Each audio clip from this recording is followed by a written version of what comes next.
এবং এই বইটি সোশ্যাল ইন্টারাকশনের উপরে বেসড করে লেখা হয়েছে। অর্থাৎ আমরা সামাজিক প্রাণী হিসেবে যত রকম ইন্টারাকশন আমাদের করতে হয় 24/7, সেটা কিভাবে করব, কেন করব এবং কিভাবে করলে সেটা আকীদা সম্মত হবে এবং সেখানেই আমরা সুখ পাবো, সেটা একটা ম্যানুয়াল বলতে পারেন। কেননা সমস্ত কিছু রেফারেন্স এসছে হাদিস এবং কোরআনের আলোকে।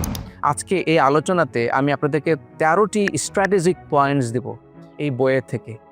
শুধুমাত্র এই 13টি পয়েন্টও যদি আপনি নিজের জীবনে অ্যাপ্লাই করতে পারেন, আপনি খেয়াল করবেন যে আপনার চলা ফেরা, ওঠা বসা, আপনার গ্রহণযোগ্যতা অনেক ইমপ্রুভড হবে। মেহেদী হাসান কি দারুণভাবে বিভিন্ন গল্পের মাধ্যমে এথোস প্যাথোস অ্যান্ড লোগোস এই জিনিসটাকে উপস্থাপন করেছে। এটা আসলে যদি আমরা এই বইটা না পড়ি, আমার কাছে মনে হয় যে আসলে আমি আপনাদেরকে এই গল্পটা বলতে পারতাম না। আসসালামু আলাইকুম, আপনাদের সবাইকে স্বাগত জানাচ্ছি রকমারির বৈঠকে। সাথে আছি আমি coach Kamrul Hasan. Happiness is not a destination, it is a product of interaction, যেটা আমরা করি সমাজে বিভিন্ন মানুষের সাথে। তার অর্থ হলো যে আমরা সবাই সুখ খুঁজি, কিন্তু সুখ জীবনের কোনো গন্তব্য নয়। সুখ হলো সেই জিনিস যেটা সচরাচর আমরা মানুষের সাথে যেভাবে আচরণ করি, যেভাবে ব্যবহার করি, নিজেকে যেভাবে উপস্থাপন করে অন্য মানুষের সাথে থেকে শুরু করে বিভিন্ন প্রাণীর সাথে। এই কথাগুলোই লিখেছেন সুখময় জীবন আমরা কিভাবে উপভোগ করতে পারি নববী আদর্শের আলোকে। অর্থাৎ রাসূলুল্লাহ সাল্লাল্লাহু আলাইহি সাল্লাম যেভাবে করেছেন, যেভাবে শিখিয়েছেন সাহাবীদেরকে, সেই আলোকে সুখময় জীবনের দিকে আমরা কিভাবে পৌঁছাতে পারি, সেই লক্ষ্যেই বইটি লিখেছেন doctor Mohammad Ibne Abdur Rahim Arefi. উনি একজন বিখ্যাত শায়েখ, প্রফেসর, আকীদা ও দ্বীন বিভাগ, King Saud University, Riyadh, Saudi Arabia. বুঝতে পারছেন লেখক একজন প্রথিতযশা শায়েখ।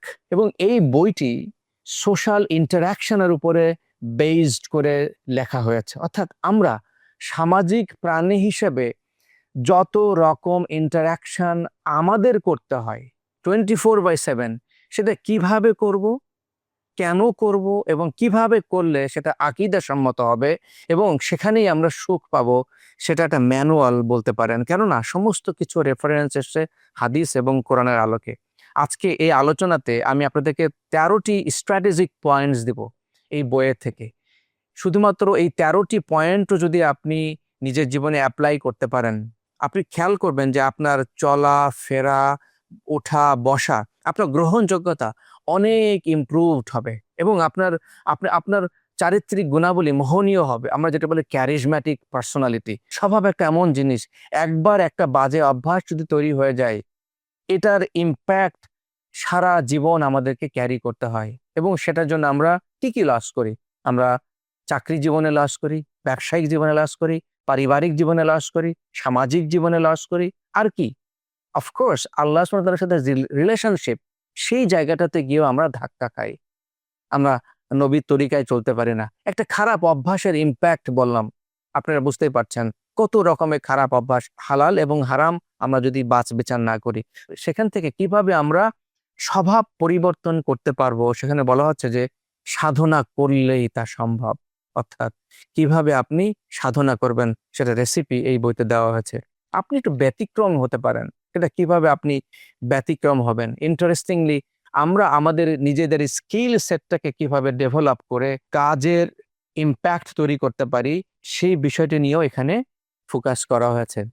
আমার কাছে জানেন সবচেয়ে ভালো লেগেছে এই বইতে যে মন জয়ের শতপন্থা, 100টি উপায় বলা আছে এই বইতে।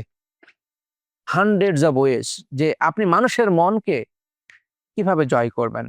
How to enter quickly, rapidly inside একজন ব্যক্তির মনের ভিতরে আপনি জায়গা করে নেবেন, হৃদয়ে স্থান করে নেবেন। আজকের এই দুনিয়াতে আমাদের চারিপাশে এত বেশি ডিস্ট্রাকশনস, আমরা সবাই এত বেশি কমার্শিয়ালাইজড, আমরা সবাই স্বার্থের জন্য লেলিয়ান।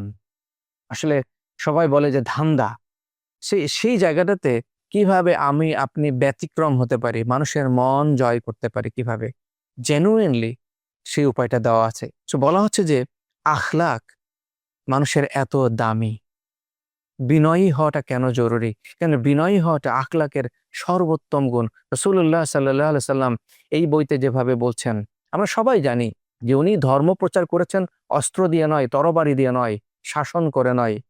উনি মিষ্টি হাসি দিয়ে, উনি আখলাক দিয়ে, আদব দিয়ে, অন্য মানুষকে কতটুকু প্রায়োরিটি দেওয়া যায়, তাকে কতটুকু সম্মান করা যায়। এক বেদুইন আসলো রাসূলুল্লাহ সাল্লাল্লাহু আলাইহি সাল্লাম মসজিদে উপস্থিত সাহাবাদেরকে নিয়ে। সে বেদুইন এসে মসজিদের একটা কোনায় গিয়ে, এই বইতে যে বলা আছে যে সে লুঙ্গি উঁচু করে বসে পড়লো। আপনারা বুঝতেই পারছেন, সে সে ওইখানে বসে প্রস্রাব করতেছিল এবং এটা দেখে সাহাবারা রেগে ক্রোধান্বিত, তাকে তাকে শায়েস্তা করতে প্রস্তুত। রাসূলুল্লাহ সাল্লাল্লাহু আলাইহি ওয়াসাল্লাম বললেন, থামো। মোটামুটি অর্থ যে থামো, তাকে তার কাজটা করতে দাও। খেয়াল করেন, মসজিদ, সেই মসজিদে বেদুইন ঢুকে প্রস্রাব করতেছে, আর নবীজি স্বয়ং কিনা বলছেন তাকে তার কাজটা করতে দাও। সে যখন প্রস্রাব শেষ করলো, সে যখন উঠে আসলো, রাসূলুল্লাহ সাল্লাল্লাহু আলাইহি ওয়াসাল্লাম তখন তাকে বুঝিয়ে বললেন, এটা মসজিদ, এখানে আল্লাহ সুবহানাহু ওয়া তাআলার ইবাদত করা হয়, এখানে কোরআন এবং এলেমের চর্চা করা হয়, আল্লাহর ইবাদত করা হয়। তাকে সুন্দর করে বুঝিয়ে বললেন। পরক্ষণেই রাসূলুল্লাহ সাল্লাল্লাহু আলাইহি ওয়াসাল্লাম যখন নামাজে দাঁড়িয়ে গেলেন, আপনারা সারপ্রাইজড হবেন, সেই নামাজের জামাতে সেই বেদুইন ব্যক্তি অজু করে পবিত্র হয়ে এসে নামাজে শরীক হয়েছে এবং সে রাসূলুল্লাহ সাল্লাল্লাহু আলাইহি ওয়াসাল্লামের অর্থাৎ তার হাতে কালেমা পড়েছেন। এই একটি আমল, একটি যে আখলাকের কারণে একজন বেদুইন মসজিদে প্রস্রাব করতেছে, সেখান থেকে সে রূঢ়ভাবে যদি সাহাবীরা আচরণ করতেন, যদি রাসূলুল্লাহ সাল্লাল্লাহু আলাইহি ওয়াসাল্লাম সেখানে বাধা না দিতেন, তাহলে উনি কি সেই ধর্মকে গ্রহণ করতেন? না, করতেন না।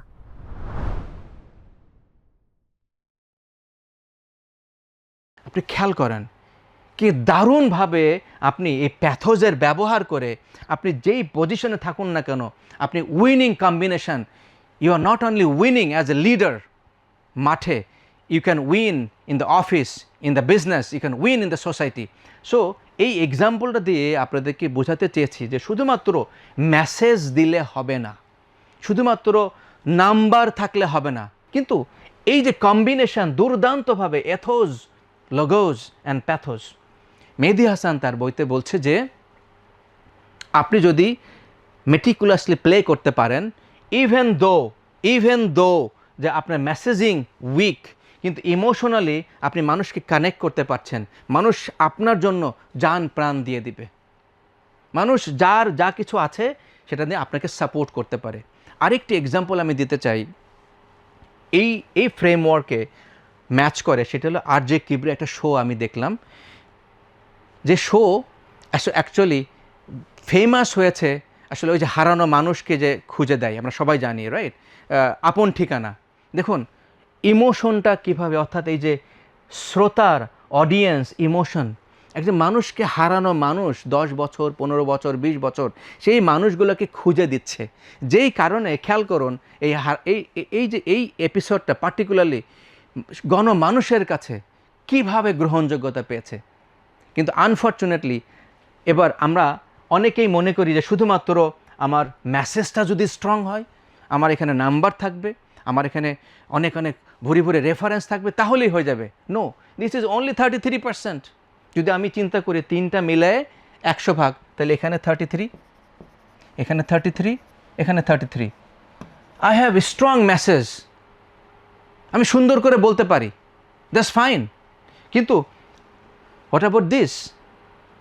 আমি মানুষকে সংযুক্ত করতে পারি না, আমি গল্প করতে পারি না, আমি মানুষের তার যে সমস্যা তার জায়গা থেকে তাকে বুঝতে হেল্প করতে পারি না থ্রু স্টোরি টেলিং।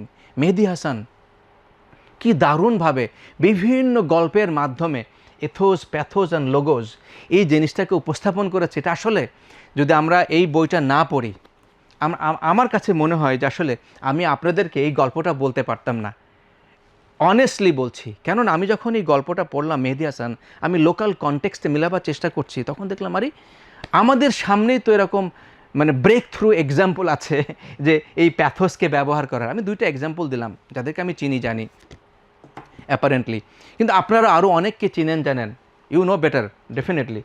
মূল পয়েন্ট হলো যে আপনি যতই স্ট্রং হন না কেন, learn how to use the emotion. আর সেটা করতে হলে আপনাকে জানতে হবে স্টোরি টেলিং।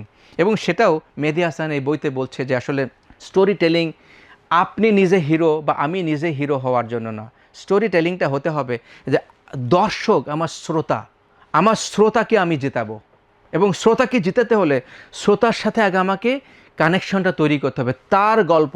আমি একটা বারাক ওবামার একটা বিখ্যাত একটা আমার যেটা মনে হয় যে সারা দুনিয়া জোড়া এই বারাক ওবামার এই বক্তব্যটা, যে যেই কারণে বারাক ওবামা প্রেসিডেন্ট হয়েছিল, তার এই মানে উইনিং 2004 সালে তার এই বক্তব্য যে সে শুধু একটা সেগমেন্টকে রিপ্রেজেন্ট করে না, সে ব্ল্যাককে রিপ্রেজেন্ট করে না, সে হোয়াইটকে রিপ্রেজেন্ট করে, সে আমেরিকানকে রিপ্রেজেন্ট করে, সে এশিয়ানকে রিপ্রেজেন্ট করে, সে আরবকে রিপ্রেজেন্ট করে যারা আমেরিকান। এই প্রত্যেকের সাথে এই যে গল্পের মাধ্যমে, এবং আজকে যে শিশুটি খাবার পেয়ে কষ্ট পাচ্ছে এবং তার জন্য সে ফিল করে যে নট নেসেসারিলি সে শিশুটা সে তার সন্তানের বাবা নাও হতে পারে, কিন্তু ফিল করে even for that children. So Barack ওবামার এই যে বক্তব্য 2004 সালে, অ্যানালিস্টরা বলছে যে বারাক ওবামার এই যে গল্প বলার এই technique made him the president of United states of America.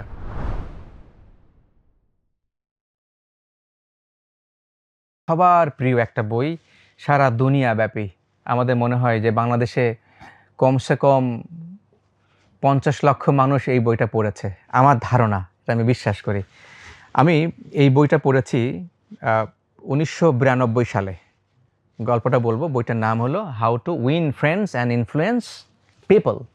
কে লিখেছেন? Dale Carnegie. এবার আসি যে এই বইটা কেন এত জনপ্রিয়। প্রথমত বইটা লেখা হয়েছে প্রায় শতাধিক বছর হয়ে যাচ্ছে, অলমোস্ট 75 বছরের বেশি। সো ভিতরে ইনফ্লুয়েন্স করার যে মানসিকতা ডেল কার্নেগি খুব সুন্দরভাবে তুলে ধরেছেন। গল্প number 1, story number 1, Dale Carnegie বলছে যে তার সিস্টার ইন ল তার ছেলেকে চিঠি লিখতো, যে ইয়েলে থাকতো, পড়াশোনা করতে গিয়েছে। ডেল কার্নেগিকে বলল সে তার কোনো চিঠির অ্যান্সার করে না। মহা মুশকিল, ছেলে, তার সিস্টার ইন ল, তার ছেলে কোনো চিঠির অ্যান্সার দেয় না। তখনকার দিনে তো আসলে অন্য কিছু ছিল না, তো চিঠির অ্যান্সার দেয় না, কি করা যেতে পারে? ডেল কার্নেগি বলল, দেখো, ভাববার কোনো কারণ নাই, সে চিঠির অ্যান্সার দিবে। আমি একটা টেকনিক অ্যাপ্লাই করব, তুমি দেখো সে কি হয়। সে অবশ্যই উত্তর দিবে, কিন্তু সেই চিঠির ভেতরে কোথাও লিখবে না তোমার উত্তরের অপেক্ষায় আছি। দ্যাটস ডেল কার্নেগি বলল। ডেল কার্নেগি যে চিঠিটা যেভাবে লিখলেন, চিঠিতে খুব সংক্ষেপ লেখার পরে সেখানে সে বলল, এই চিঠির সাথে আমি $5 তোমাকে দিলাম, তুমি তোমার জন্য খরচ করো। অলমোস্ট 100 বছর আগে $5 দাম কিন্তু ভাই এখনকার দিনের $5000 ইকুইভ্যালেন্ট হতে পারে, বা সমপরিমাণ ভ্যালু তখনকার সময় ছিল। $5 দিলাম, এই $5 তুমি তোমার মতো খরচ করো। তারপর ইন্টারেস্টিং ফ্যাক্ট, ডেল কার্নেগি যেটা করেছে যে ওই খামের ভিতরে $5টা দেয় নাই। এটা হলো ম্যাজিক। ছেলেটি চিঠি পাওয়ার পরে চিঠি পড়লো যে আমাকে $5 দেওয়া হয়েছে, কিন্তু চিঠির সাথে $5 নাই। গেস হোয়াট, কী হতে পারে? সে চিঠি অ্যান্সার করলো যে তুমি তো আমাকে $5 পাঠানো এখানে দিয়েছো বলেছো, কিন্তু আমি তো $5 পেলাম না খামের ভিতরে। এটাই হলো জাদু। এই জাদুটা হলো যে মানুষের ভেতরে একটা আগ্রহ তৈরি করা। এই আগ্রহটা ভেতর থেকে তৈরি করতে হবে এবং তার একটা প্রয়োজনের সাথে কানেক্ট করতে হবে। এখানে লেখক ডেল কার্নেগি যেটা বলছেন যে আমি যখন বলেছি চিঠিতে তোমাকে $5 দিলাম, এই $5 দিয়ে তুমি তোমার মতো খরচ করো, কিন্তু আমি দিলাম না। তো এটাকে বলে সে তাকে কানেক্ট করেছে, তুমি $5 এটা দিয়ে যা খুশি তাই করবা, তোমার যা ডিমান্ড আছে, তোমার যা চাহিদা আছে, তুমি যা খুশি করো। ব্যাপারটা হলো কিন্তু ডলার সেখানে নাই। ডেল কার্নেগি যেটা বলছে যে সেলফ ইন্টারেস্ট মানুষের ভিতরে জাগ্রত করতে হবে। That's the formula. অর্থাৎ আপনি কোনো মানুষের সাথে কানেক্ট করতে চান, আপনি তার ব্যাপারে আগ্রহী হন, তার ব্যাপারে খোঁজ নেন, তার ব্যাপারে কথা বলুন। আমরা যদি লেখক এখানে বলছেন যে আপনি অন্যের সাথে, এই চিঠি থেকে আমরা বের হয়ে আসি, সেলফ ইন্টারেস্ট। ধরেন আপনি কারোর সাথে কথা বলছেন, আপনি তার সাথে কথা বলার সময় শুধু কি নিজের কথাই বলবেন, নিজের বড়ত্ব কথা বলবেন, নিজের বিজনেস সম্পর্কে বলবেন, নিজের চাকরি সম্পর্কে বলবেন, দেখো চাকরিতে আমি এই করেছি, এত প্রমোশন, বা আমি অনেক বড় হয়ে গেছি, আমি অনেক বড় সেলিব্রিটি, আমি অনেক বড় বিজনেসম্যান, আমি বলছে আমিত্ব থেকে বের হয়ে এসে লেখক বলছে অন্যের প্রতি আগ্রহ দেখাও, তার কথা শুনতে চাও, তার ব্যাপারটা বোঝার চেষ্টা করো, তাকে কোয়েশ্চেন করো, তাহলে সেই ব্যক্তি, অপর ব্যক্তি ভাববে এই ব্যক্তি আমার সম্পর্কে আগ্রহ, আমার সম্পর্কে ইন্টারেস্টেড, সো তখন সে অ্যাটেনশনটা দিবে। দ্যাটস ওয়াই এই বইটির নাম কি? How to win friends and influence, অন্যকে প্রভাবিত করুন। চিঠি দিয়েছে, বলেছে টাকা দিলাম, তুমি তোমার মতো ব্যবহার করো, কিন্তু টাকাটা দেয় নাই, তার আগ্রহ তৈরি হবে না 100%। এবং সে রিটার্ন চিঠি লিখেছে, যেই চিঠি এতদিন তার মাকে সামহাট সে দেয় নাই, রেসপন্ড করে নাই, কিন্তু এইবার ম্যাজিক, আমার টাকা কই, তুমি তো বললে $5।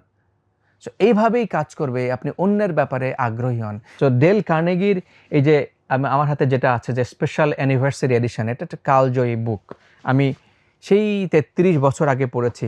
আর আজকে আপনি যদি এই বইটি আপনার সংগ্রহে না থাকে, আমি বলবো যে এখনই রকমারি থেকে আপনি লিঙ্কে গিয়ে অর্ডার করুন, আপনি এই বইটা আজকেই পড়বেন এবং আমাদেরকে জানাবেন যে এই বইটার কোনটা আপনার কাছে ভালো লেগেছে, কোন গল্পটি আপনার কাছে ভালো লেগেছে। আমি তো আপনাকে 5টি গল্পের কথা বললাম, হতে পারে আপনার কাছে এর কোনোটিই ভালো লাগে নাই, হতে পারে আপনার কাছে অন্য একটি গল্প ভালো লেগেছে। কোন গল্পটি আপনার কাছে ভালো লেগেছে এটি জানার অপেক্ষায় থাকলাম। রকমারির বইটাকে সাথেই থাকুন এবং রকমারি থেকে বই অর্ডার করুন এবং অরিজিনাল বই পড়ার অভ্যাস তৈরি করুন এবং নিজের জীবনকে বদলে ফেলুন through winning friends and influencing people.